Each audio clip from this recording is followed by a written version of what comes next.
we're going to get right into this. Okay. And our first question is, who wrote the Pentateuch? Well, the quick answer is Moses. How do we know that? Because it says in the Pentateuch, write these things down in books. I'm going to go find that right now. But do you see where God commanded Moses to do that?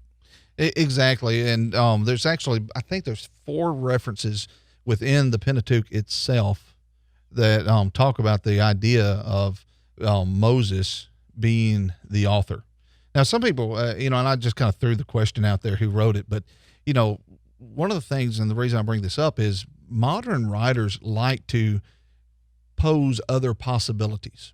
And what we get to talking about this in a lot of times is what we call textual criticism. Higher criticism. Documentary hypothesis. Wow, that was a fancy one. Oh, I know it. Do I get points tonight? Are we keeping up with my big words? Yeah, you just made up. Now you're hip and cool, okay? So. Oh, okay. Did I sound smart, But we come up with all these names, but honestly, it wasn't until within, what did we talk about, recently, 300 years?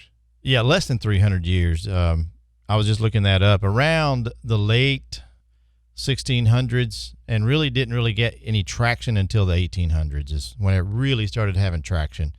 A lot of famous names, people like, I forget his name, Locke. What's the philosopher? What, John Locke? John Locke, yeah. John Locke, and some of those are some of the first ones to really start diving into what developed into around the 1830s, what became known as higher criticism.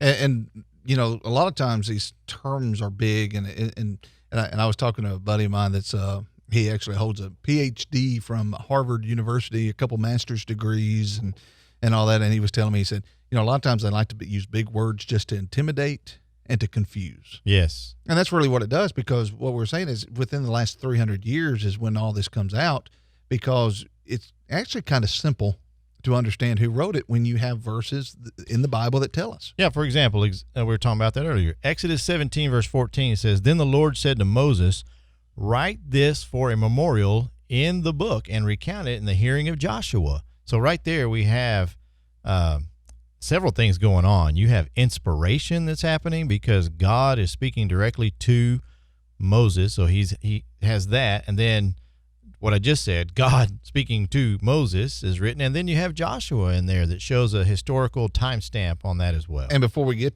to Joshua too much, you got chapter 24, verse 4 of Exodus, chapter 34, verse 27, Numbers 33, 1 through 2, Deuteronomy 31, what 9 are you through seeing 11. there on those verses that you just quoted there? It's all referencing to Moses recording, Moses receiving this from God. Right. And ultimately, we need to be remembered, all scriptures given by the inspiration of God. Amen. And that's 2 Timothy chapter 3. 16 and 17. And so, I mean, when we say Moses is the author, well, he's the one that penned these words, but they're given to him by God. Mm-hmm. And so when we start trying to attribute other authorship, we're actually making an attack against God. And I sometimes worry that some people don't realize this when they start saying, well, I want to say it's the J author, the E author, it's the Q author. I'm trying to remember some of the other ones. Ray, you had some of these. What?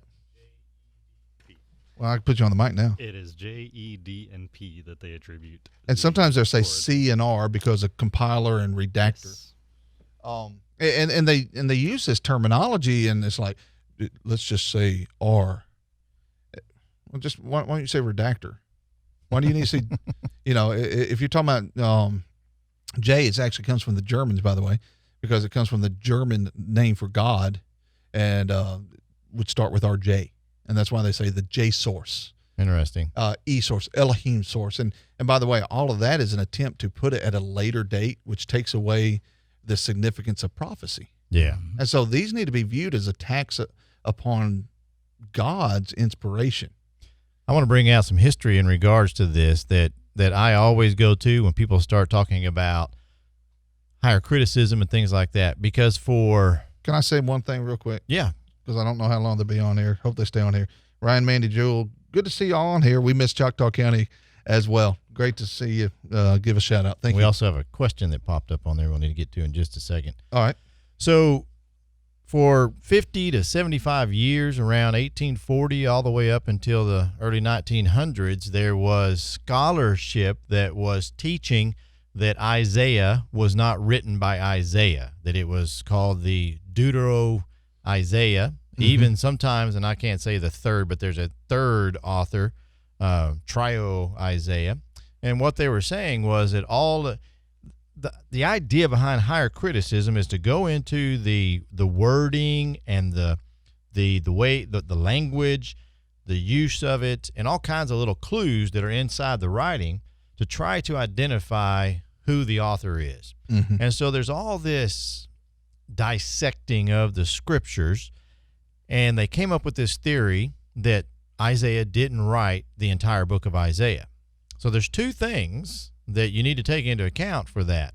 The first one is my favorite, and that is that was nullified, debunked, completely done away with, to the point that nobody can say that legitimately anymore. In 1947, whenever a shepherd boy found a cave full of these scrolls. Yep. And those scrolls were the Dead Sea Scrolls. And to this day, you can go to a museum and you can see an entire scroll of Isaiah, predating what they thought was the time that this supposed second author had come in. So that it does away with it. The second thing, and really more important than the history, is something you mentioned today. You talked about Jesus quoted Isaiah. And he quotes from both the first part of the book and the second part of the book. And so if you're a scholar and you're saying that Isaiah was not written by Isaiah, then you just called Jesus a liar. Right. Oh, and that brings us back to who wrote the Pentateuch. And when we say the Pentateuch, first 5 books of the Bible, Genesis, Exodus, Leviticus, Numbers, Deuteronomy. In the Hebrew Bible, sometimes referred to as the Tanakh, is that you had 3 divisions there. The first one being the law. And Jesus, whenever he would speak, like in Matthew chapter 19, verse 8, or John chapter 5, verse 45 through 47, or chapter 7, verse 19, those passages, he refers to the law, which Moses. He's referring back to those books, and he attributes it to Moses. So not only do we have Moses claiming, or the books themselves claiming Mosaical authorship, Jesus attributes authorship. And furthermore, you got passages in the Old Testament like Joshua 1:8, 8:31, 32, 1 Kings 2:3. I can go to Ezra, Nehemiah, Daniel, Malachi, all that attributing the books of law to Moses. Romans 10, verse 5, by the way, is another reference to it being of Moses. And so I bring that up because it seems like I just get exposed to this more and more in today's world, that we're trying to take away. And we as Christians, listen, where's the camera that I'm looking at? All right, listen, we as Christians need to be aware of these subtle attacks that are being made, trying to take away the divine inspiration of this book. They want to treat it. That's what documentary hypothesis, that's what higher criticism, they want to say this book can only be treated like any other book. No. False. It's not like any other book. Now, we have courses here. We have answered questions. How do I know? Ultimately, there's scientific fact in here that we didn't discover until relatively recent years that the Bible records. The only way for that to happen is by inspiration. That's right. And then there's all kinds of other things that you could add to it. This book was written over the course of 1,600 years. It was written by more than 40 authors from 3 different continents, 3 different languages, all kinds of backgrounds, and yet it is in absolute perfect harmony. There is no other book in the entire world that is like the Bible. And so it really gets me, what's the word, riled up, I guess, whenever people start to attack the Bible. But here's the thing. Me too. People have been attacking the Bible since the dawn of time. Mm-hmm. You know, I think of Jehoiakim. You remember that? Oh, the penknife. Yeah, Jehoiakim, Jeremiah has a prophecy, and he sends it by, I believe it's Baruch, if I'm not mistaken, is the messenger that sent the prophecy to Jehoiakim. And Jehoiakim takes out his knife and cuts it out. I Threw it in the fire too, didn't he? It's like, Yeah. what in the world, you know? Oh, I mean, it just Mm. it does. It infuriates me, and what bothers me is that the so-called academics that are supposed to have the alphabet Right. next to their name, Yes. they buy into it and completely dismiss allowing the Bible to even testify for itself. Yes, exactly. Well, and that's the key is people are trying to prop themselves up. You know, what is it? 1 Corinthians 4, right? One of my favorite verses that talks about this. Ooh, I'm interested to see what you go to. I'm going to go to Romans 1 while you look that up. Go ahead. Professing themselves to be wise, they Yep. became That's fools. a good one. I mean, and that happens so much of the time. And so, to an audience that's watching, if you understand the Bible's inspired of God and you can show that, realize you know more than a lot of people that have letters next to their names. I heard it one time said that I would rather hear the gospel from an 8-year-old, because that's all you need. Excuse me, 8th grader. You need about an 8th grade education to be able to read the Bible. I would rather hear the gospel from an 8th grader who understands the Bible than some scholar who is educated beyond his intelligence. And I'm going to say this: there's a lot of good, smart people that have letters next to their name that understand what we're talking about. Yes.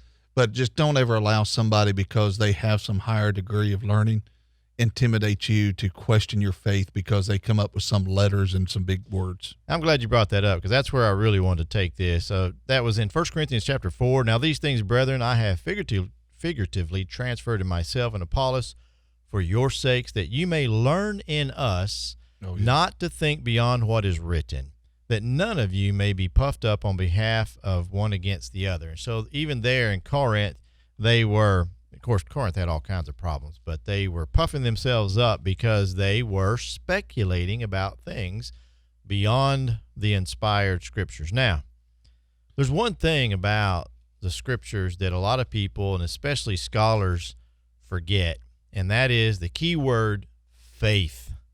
Listen, the reason we have the scriptures and the reason we don't have answers to every single thing in the world, Deuteronomy 29:29. Secret things belong to the Lord. That's right, is because you have to have faith. This is everything that pertains to life and godliness, everything to perfect the man is right here, and this is all we need. And if you don't have the faith to believe in it, well, then don't believe in it. That's called human will.